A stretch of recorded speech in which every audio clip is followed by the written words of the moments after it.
2028 presidential election night, with the Democratic nominee Stephen A. Smith and Republican nominee Vice President J.D. Vance. So let's just run over what's going to happen tonight. As we call states, we will fill them in either blue or red depending on who we're calling them for. However, if they're in a lighter shade, that means that candidate is leading in that state, but we're not yet ready to call it. We have already called many of these states before counting has started, just from the huge lead each candidate has in the polls and from previous elections. We are also keeping a live count of the Senate race as well. So it is 6 p.m. on the eastern coast of the United States, and we aren't making any calls in the presidential race because the only states counting are Indiana and Kentucky, which we already know they're going red. However, on the Senate level, Kentucky is a lead for Republicans, but only 0.3%, and the reason behind that is that Andy Beshear is running as the Democratic candidate. He is the former governor, so that race is expected to be closer than the Kentucky presidential race. And we bring the clock forward to 7 p.m. and we finally have some more states bringing in some numbers. So we have Florida, Vance is leading about 5%. Georgia, Vance leads by about 5%. Virginia, huge surprise, Vance leading by about 6%. And Ohio, about 3% for Vance. North Carolina, about 2% for Vance. South Carolina is surprisingly narrow, with only about a 6-point margin, with Vance leading. Let's have a look at how things are going in the Senate race. So Kentucky's still narrow Republican lead, but still only a few thousand votes. Florida's about a 6-point lead. We have Georgia is only a few hundred votes lead for the Republican candidate over there. Ohio, much the same. It's too small of a lead to really say anyone's in front, but Republicans are leading in both races. And in the Carolinas, in the North, Republicans lead by 5, and the South, Republicans lead by 6. So we see the big stories of right now is Virginia definitely moving quite far to the right as to where it was in 2024, and South Carolina moving further to the left. And we now roll the clock forward to 8 p.m. Now, what are the big things we're saying on the presidential level? We are now calling the state of Florida, and it's for the electoral votes for J.D. Vance. We're also calling the state of South Carolina for Vance. It's now about an 8.5-point lead. We also have counts coming in from New Hampshire, where the lead is now about 6 points. Pennsylvania, the big state, they have started reporting vote counts, and that is about... hold on, that can't be right. Pennsylvania is reporting a count, but it is actually Vance in the lead. We're talking about the Senate race, where Democrats are in the lead. Former Governor Josh Shapiro running for that seat. We'll get back to that later. So on the presidential level, yes, we called Florida. We called South Carolina. Maine at large is reporting results. Current Democrat lead by about 4 points. Maine's 2nd district, Vance is leading by a few hundred votes. We do have New Jersey reporting vote total. It's about 7 points, so a bit of a shift to the left from 2024, but not a huge one. Michigan is about a 1-point lead, as we have votes coming in from there. And, here's a real surprise one. Texas, about a 1-point lead for Smith. However, I'd be careful on that. In 2024, Harris led in Texas early on, and that flipped around to change as the night continued. But looking at the Senate, we did say Shapiro is leading in Pennsylvania. We did say that earlier. But at this point, we're also saying Florida will be going red on the Senate level, 8.5% lead. So does South Carolina, a similar margin there. And we now finally have counts coming in from Missouri, where it's about a 6-point lead. And we have New Hampshire and, of course, we said Pennsylvania earlier, also about 6-point leads. We now run the clock forward to 9 p.m. on the eastern coast. And we have quite a few calls to make at this point. We're calling the J.D. Vance's home state of Ohio for him. He is leading by about quite a bit. He's leading by about 6 points there. New Hampshire is nearly double digits to lead at this point now. We're calling that for Smith. New Jersey, the gap has widened up to about 10 points. We're calling that for Smith. So we have quite a few of these states having trended left compared to 2024. We are now saying also Smith has taken the lead in Michigan. It's now about a 1.1% gap. Vance has retaken the lead in Texas. It's about 2-point lead, as we expected. We finally have counts coming in from Iowa, where Vance leads by a few hundred votes. I was going to say points, no, a few hundred votes. Nebraska is about a 1-point lead for Vance. Nebraska's 2nd congressional district. So that would be a flip from 2024 when Harris won it. In Wisconsin, Smith leads by 2. Minnesota, Smith leads by 7. Colorado, Smith leads by 7. New Mexico, Smith leads by 6. Wow. Arizona, which Democrats lost on the presidential level in 2024, he leads by about 2. And let's get into the Senate race, and then I'll give some more analysis later on. Kentucky, Beshear has taken the lead. He now leads by about 0.3%. Georgia, we are seeing Raphael Warnock has pulled back into the lead. That lead is nearly a point now. Ohio, a flip.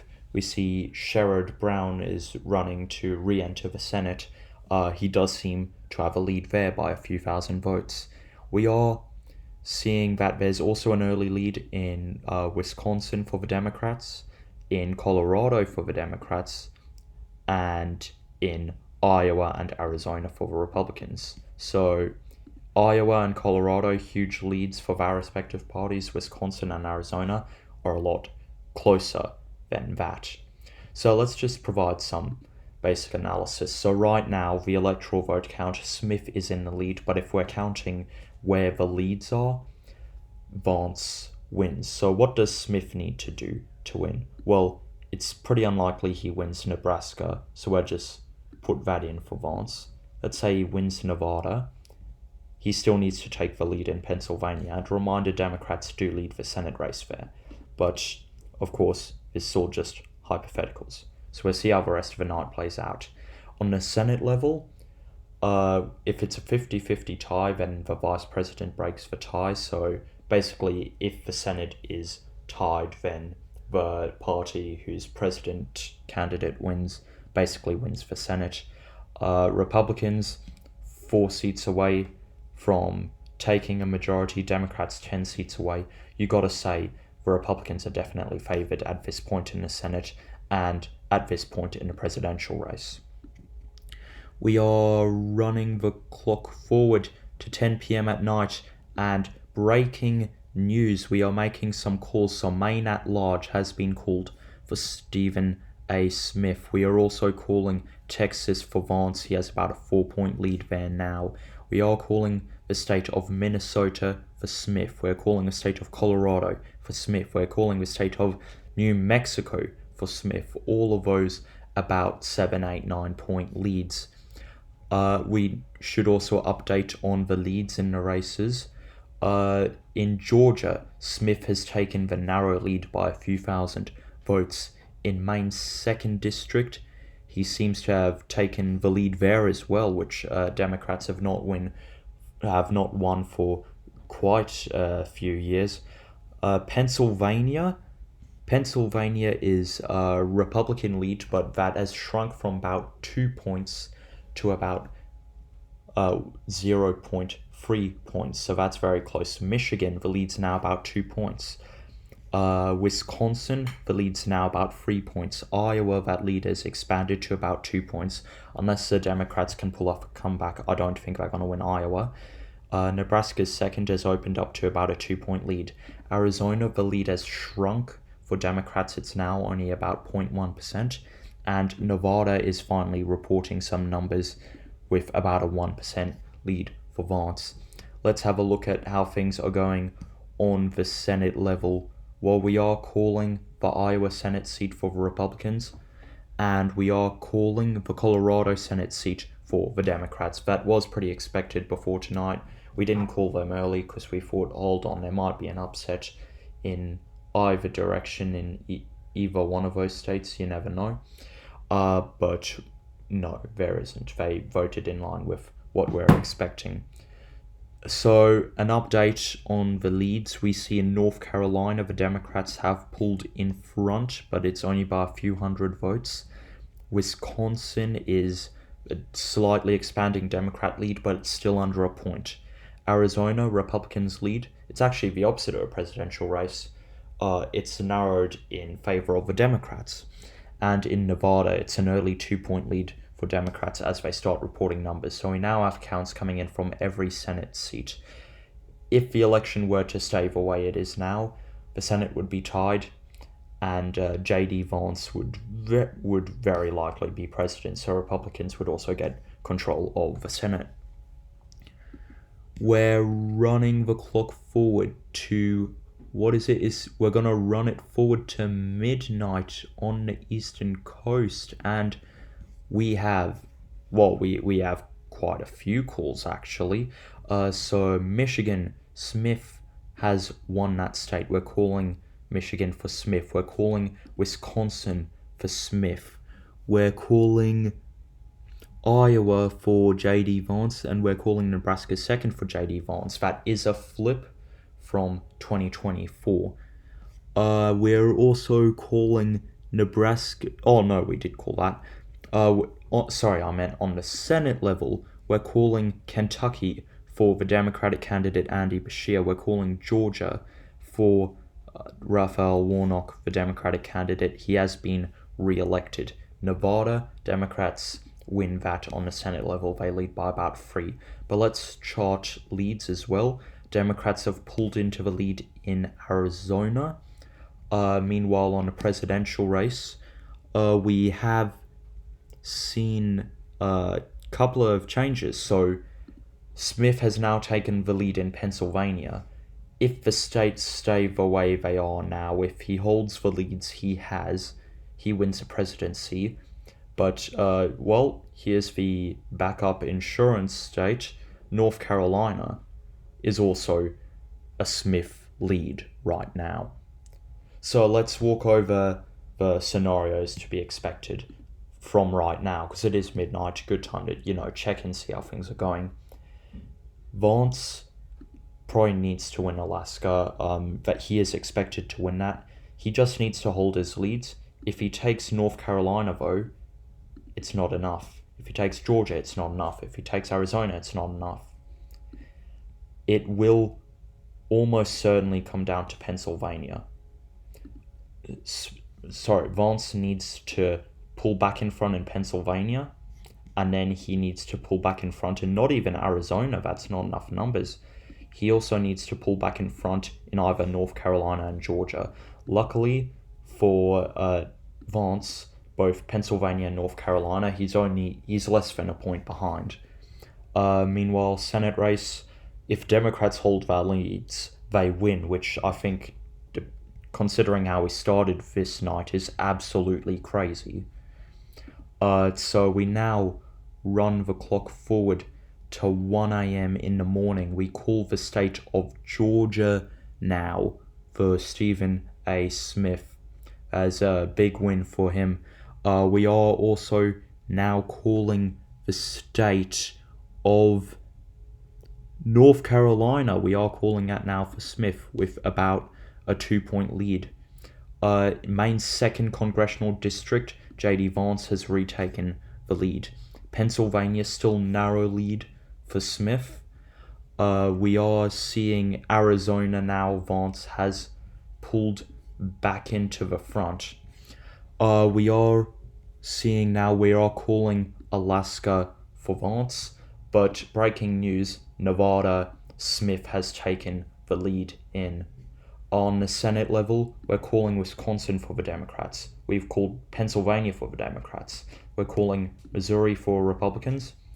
And we're calling New Hampshire and North Carolina for the Democrats. So the Senate is basically tied 49-49. So we're now rolling the clock forward to 1:33 a.m. and breaking news, J.D. Vance has retaken the lead in Pennsylvania. And as we roll it forward to 2:05, we're calling a J.D. Vance victory in Virginia and in Maine's 2nd District. So here's basically the situation. Smith is one vote away from being president. He needs to win any state. He's leading in Nevada, but that leads about 1 point. He's down 2 in Arizona, and he's down about half a point in Pennsylvania. On the Senate level, we are calling Ohio for Sherrod Brown. So there you go, that has gone blue, but Republicans are retaking the lead in Arizona.